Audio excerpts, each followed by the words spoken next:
그 수많은 사람들 지금 뭐 민주당에서 넘어오는 깨시민당, 문꿀 오소리 이런 분들이 전부 다 공통적으로 이야기하는 것이 이 후보가 이 전과 사범의 비리가 많고 이런 사람을 후보로 뽑아서 우리는 도저히 지지할 수가 없다 그런 이야기거든요. 이런 분을 놓고 뭐 인물 경쟁력 이러니까 제가 좀 웃음이 나는데요. 그 반대 사례도 차고 넘칩니다. 박근혜 대통령의 동생인 박근영 씨도 후보 사퇴를 하면서 이재명 지지선을 했고, 홍준표 후보의 스포터즈를 했던 분들도 이재명 후보를 지지선을 했고, 홍준표 대표의 말하자면 대구 경북 선대위원장을 맡았던 박창달 전 국민의힘 의원도 이재명 후보 선을 한 겁니다. 그러니까 그런 거 해가지고는 본전도 못 찾습니다. 그런 말씀 하지 마세요. 그렇다면 본격적으로 두 분이 꼽은 자당 후보의 필살기는 뭔지 그 문을 열어보도록 하겠습니다. 전재수 의원이 꼽은 이재명 후보의 필살기 뭡니까? 인물 경쟁력입니다. 인물 경쟁력이요? 그렇습니다. 예. 아니 정권 교체할 수 있습니다. 근데 정권 교체해가지고 코로나 역병 이 위기를 극복할 수 있냐?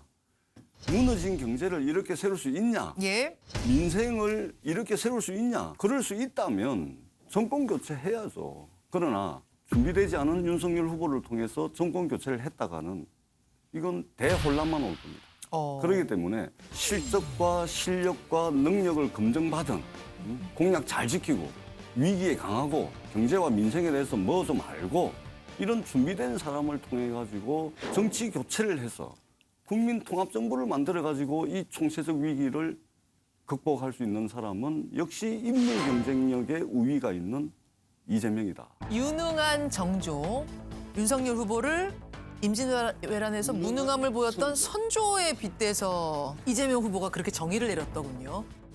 똑같은 조선인데 선조는 외부의 침략을 허용해가지고 수백만 백성들이 죽었습니다. 똑같은 조선인데 정조는 조선을 부흥시켰습니다. 이게 리더의 자질과 역량입니다. 국정을 정확하게 알아야 합니다. 모르는 게 자랑이 아니에요. 머리를 빌려도 빌릴 머리라도 있어야 됩니다, 여러분. 그러니까 정조 임금께서는 조선의 22대 왕이죠. 예. 백성들이 먹고 사는 문제, 민생 문제에 있어서 가장 아름다운 꽃을 피웠던 때가 바로 정조 대왕입니다. 네. 선조는 있잖아요.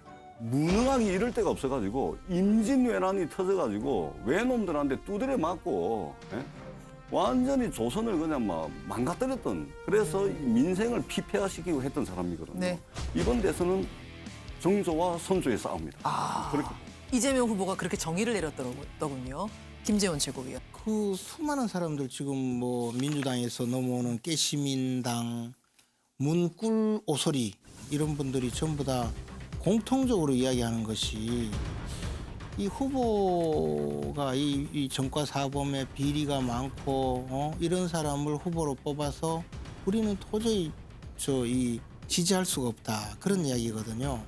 이런 분을 놓고 뭐 인물 경쟁력 이러니까 제가 좀 웃음이 나는데요. 그 반대 사례도 차고 넘칩니다. 박근혜 대통령의 동생인 박근영 씨도 후보 사퇴를 하면서 이재명 지지선을 했고, 홍준표 후보의 스포터즈를 했던 분들도 이재명 후보를 지지선을 했고, 홍준표 대표의 말하자면 대구 경북 선대위원장을 맡았던 박창달 전 국민의힘 의원도 이재명 후보 선을 한 겁니다. 그러니까 그런 거 해가지고는 본전도 못 찾습니다. 그런 말씀 하지 마세요. 성남시장 하실 때 의회에서 의원들하고 싸우고 시민들한테 욕하고 달려들고 그건 폭군이지. 연상군 같은 분이 가장 맞는 거예요. 정조 대왕이 화성 그 성을 쌓았지 뭐 대장동 개발했습니까? 그러니까 제가 말씀을 드린 백현동 아파트 옹벽세하고 인물 싸웠어요. 경쟁력이 이재명 후보가 월등하다라고 말씀을 하시면, 그렇지 않다, 윤석열 후보가 인물 경쟁력이 이러이러해서 더 뛰어나다 이 말씀을 하셔야 되는데, 윤석열 후보가 똑같아요. 입만 열면 대장동이고 입만 열면 거짓말해가지고 전재수 상대 의원님, 후보 폄훼하고 전재수 깎아내리고 그냥 네거티브하게 정신이 없는 거예요. 전재수 의원님, 그렇게 제가 하시면 안 이게 돼요. 정조 임금에 대한 사자 명예훼손죄로 네. 제가 후손을 찾아가지고 제가 고발하도록 해야 되겠습니다. 알겠습니다. 전재수 의원이 꼽은 이재명 후보의 필살기 들어봤고요. 이번에는 김재원 최고위원이 윤석열 후보의 필살기로 뭘 꼽아오셨을지 기대가 됩니다. 뭡니까? 윤석열 후보는 사실 통합 원팀이 처음부터 끝까지 가장 필살기였어요. 처음에 사실 윤석열 후보가 국민의힘의 대통령 후보가 되기 위해서 입당을 했을 때는 국내에서 그렇게 지지 세력이 많은 것도 아니고 예. 또 정치인을 많이 아는 것도 아니고 정치 활동을 한 사람도 아니잖아요. 그런데 이제 그 한 사람 한 사람을 처음에 뭐 경쟁을 통해서 제압하기도 하고 또 나중에는 그분들을 다시 함께 원팀으로 끌어들이는 노력을 많이 했어요. 사실 이제 가장 힘들었던 대상은 홍준표 대표. 그렇죠. 사실 이제 민주당에서는 초기에는 홍준표 의원이 끝까지 윤석열 후보를 돕지 않을 거다. 아니 왜 그렇게 생각했냐면은 경선 때 굉장히 날카롭게 감정 대립이 있었거든요. 제가 늘 그랬었거든요. 홍준표 의원은 결국은 윤석열을 돕게 된다. 그런데 지금처럼 이렇게 비판적인 입장에 있으면서 나중에 윤석열을 도우면 훨씬 그 파괴력이 커진다. 그래서 이런 원팀을 만들어가는 과정이 윤석열로는 굉장히 훌륭한 그 선거 전략이었고 그 마지막 원팀의 그 대단원은 결국은 안철수와의 후보 단일화였죠. 그래서 야권 전체를 통합한 거죠. 어허. 제가 볼 때는 그 통합 원팀이라 그러시는데 홍준표 후보, 유승민 후보까지는 뭐 좋습니다. 근데 마지막 한 수를 잘못 뒀어요. 또 여우님의 아픈데 다시 여우 되신 거예요? 마지막 한 수를 잘못 둔 겁니다. 여우님의 그 아픈데. 안철수고요. 왜냐하면 국민들이 납득을 못하죠. 한두 번도 아니고 10년 정치하면서 4번을 철수를 하면 2년 6개월마다 한 번씩 철수를 했다는 이야기인데 홍준표 후보가 저는 참 대단하다고 생각하는 게 참 속이 넓고 참 대단하다고 생각이 드는 게 사실은 신천지가 아니었으면 홍준표 후보가 지금 저 국민의힘의 대선 후보가 돼 있어야 돼요. 경선이 끝날 때쯤 해서 홍준표 후보가 신천지의 존재를 알았다라고 이야기를 했지 않습니까? 그러니까 홍준표 후보뿐만 아니라 윤석열 후보 본인, 그다음에 장모 비리, 그다음에 그 부인 비리 이런 것도 사실은 경선 과정에서 드러났으면 윤석열 후보가 못 되죠. 당연히 홍준표 후보가 됐어야 되는데 그럼에도 불구하고 드러난 게 뭐예요? 저기 가가지고 좀 유세를 해주고 하는 거 보니까 참 이게 마음이 넓으신 분이다. 근데 그렇게 따지면 사실 이낙연 대표와 이재명 후보도 만만치 않았고 특히 민주당은 4.4.5입 후보잖아요. 그 정상적인 후보가 아니라 4.4.5입으로 후보를 억지로 만들었거든요.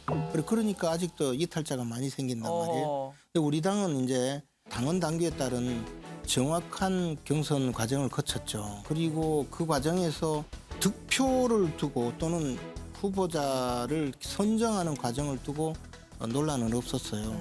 제가 보기에 민주당이 4.4.5입만 안 했으면 검찰 수사가 제대로 돼서 지금 이재명 후보 우리가 그 영치금 넣어줘야 돼요. 사실관계를 정확하게 제가 정리를 해드릴게요. 민주당의 당원 당규는 대선 후보를 뽑을 때 과반 이상의 득표를 하게 되면 결선 투표 없이 후보로 확정하게끔 당원 당규에 돼 있고 뭐 하여튼 4.4.5입 이재명 후보는 경선 과정에서 50% 이상 과반 이상의 득표를 했기 때문에 민주당의 대선 후보가 된 겁니다.